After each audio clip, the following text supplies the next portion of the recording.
آخر مستجدات انفجارات مدينة سمارة. أعلن الوكيل العام للملك لدى محكمة الاستئناف بالعيون في بلاغ أنه تم تكليف الشرطة القضائية المختصة بإجراء بحث قضائي إثر تسجيل وفاة شخص وإصابة 3 آخرين نتيجة إطلاق مقذوفات متفجرة استهدفت أحياء سكنية بمدينة أسمرة.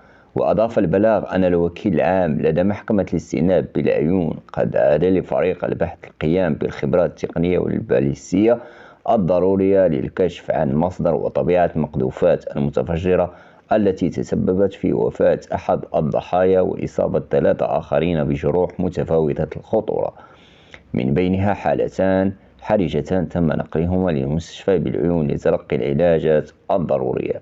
وخلص البلاغ إلى التأكيد على أن الوكيل العام للملك لدى محكمة الاستئناف بالعيون سيحرص على ترتيب الآثار القانونية اللازمة على ضوء نتائج البحث.